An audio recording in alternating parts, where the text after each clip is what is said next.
I'm 42 years old and work for a company. I divorced my husband 2 years ago, and now I live with my daughter near my parents' house. My daughter is currently a 16-year-old sophomore in high school. My husband was also my childhood friend, and his family's home is just around the corner. Despite our divorce, we still live in the same city because he has taken over the family business. At first, I didn't want to see his face, so I considered moving away from the city. However, because of my daughter's school district, I decided to buy a flat within the city. The reason for the divorce was my husband's immorality. Since the beginning of our marriage, we were both employed. We cooperated and shared household chores. Daughter has been in daycare since she was 3 months old. Husband took over his family's ironworks business, but the company was struggling and he wasn't receiving a decent salary. We tried to negotiate with my in-laws several times, but their stand was always, "We can't give more because the company's performance is so bad." Even so, we as a family had to make ends meet, so we considered the possibility of husband changing jobs. However, husband was like, "I can't refuse if my parents ask for help," and he never actually took action. Half a year before the divorce, when my daughter started middle school, I was entrusted with a new project at work. I had opportunities to join projects before, but I repeatedly declined because our child was still young. That being said, daughter was now in middle school. With the consent of my daughter and husband, I was able to take on the project. Doing so inevitably made it impossible to handle household chores as before. My work hours extended and even started to spill over into the next day. Amidst that, my daughter helped with household chores at my place and even cooked meals. My husband cooperated at first, but as soon as he saw an opportunity with my absence, he gradually stopped doing his household chores, let alone taking out the trash. Unaware of this, I was working my fingers to the bone every day. Then, 1 month before the divorce, daughter said she wanted to talk to me and asked me to make some time for her. Immediately that night, I made it home at my usual time. And yet, it's the time my husband usually comes home, but he's not here. When I ask my daughter, "Is Dad late today?" she replies, "It's always like this. He always comes home just before you do." I was stunned. I've been told by my husband that he's having dinner with our daughter every day. Since I always got home after 10 p.m., I've been relying on my husband for our daughter. Then my daughter begins to spill the beans. She tells me that my husband comes home drunk after 9 p.m. every night, that she's been the one preparing dinner, and that he's always carrying his smartphone, constantly making calls and sending emails. I was shocked as this was all news to me. What I couldn't forgive was causing such anxiety to our daughter during her sensitive years in middle school. I apologized to my daughter for not noticing this sooner, and I told her to leave it all to me from now on. Now, how do I bring this up with my husband? Plus, I need to gather evidence. Just like solving work troubles, one issue after another comes to mind. My daughter is eager to gather evidence, telling me, "Mom, get a divorce quickly. It would be better without such a dad." My husband, who made our daughter feel this way, is now my enemy. I promptly install a tablet with GPS enabled in my husband's car. I will continue as usual until the evidence for divorce is perfectly in place. A few days later, my husband went out saying he had to work on his day off. The GPS is working wonderfully. My husband's car heads in the opposite direction from his office and stops in front of a stylish cafe. I immediately headed to the cafe and successfully acquired the evidence photos. I also managed to capture perfect evidence photos along the expected route. That night, my husband came home in his work clothes and I confronted him with the photos. My husband turned pale and was speechless. At that moment, I was surprisingly calm and I talked about what will happen from now on. How he's been dumping all the housework on our daughter. How he's been constantly on his phone, making calls and sending emails in front of our sensitive daughter. And what I saw during the day. My husband apologized tearfully, but I didn't have the heart to forgive him. We then put our signatures on the pre-prepared divorce papers, agreeing to discuss the matter with our respective families the next day.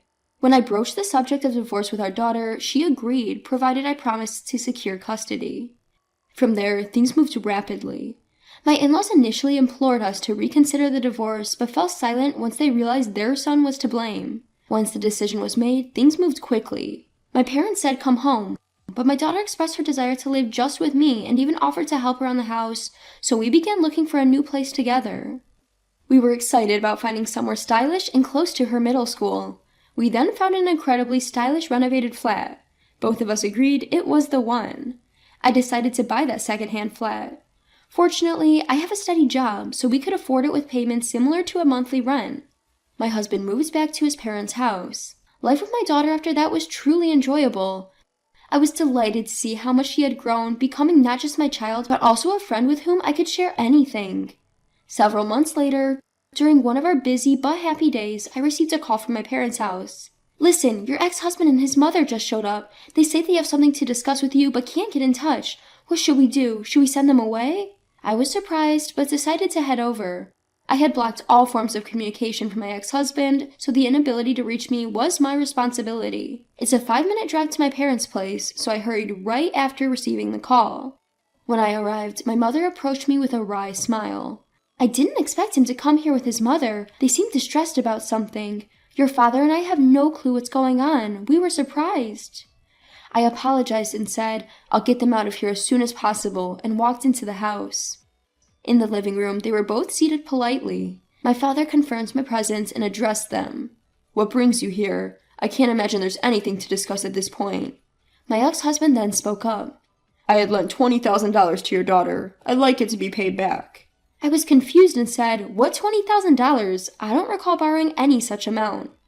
My ex-husband looked upset and retorted, "What are you talking about? I lent you $20,000 for our wedding. Are you trying to defraud me?" When my ex-husband spoke out, my mother-in-law jumped right in. "A wedding is done for the bride, so that's a debt. It's beyond doubt." I was so astounded I couldn't even find words to respond. Ex-husband then added with increasing confidence, "If you can't make an immediate repayment of $20,000, remarry me. I'll write off the debt that way." Saying so, he pulled out a marriage certificate. That's when my usually mild-mannered father, red in the face, burst out. "Are you all nuts or what? Since when is the cost of a wedding a debt? I never heard such a ludicrous idea. Is it because you're broke and so desperate that your feeble brains are spinning? If you want to fight, we're more than ready. Bring it to court." With that, he tore the marriage certificate to shreds. I was shocked, but thanks to my father, I regained my composure. "The cost of the wedding is a debt, you say? Then I suppose I should claim 15 years of living expenses for the man who could barely earn a decent living, much less than a high schooler with a part-time job. That $20,000 won't even begin to cover it. Are you prepared for that? And remarry? Sorry, but I don't want to see your face again. Please remarry your affair partner." Upon hearing that, my ex-husband, tears welling in his eyes, said, "I lost contact with that woman shortly after. It was just a fling, so it's no big deal." My mother-in-law then chimed in. "I don't think it's my son's fault about the affair. There's some responsibility on the part of those who only worked and didn't care about their home." I could barely contain my laughter.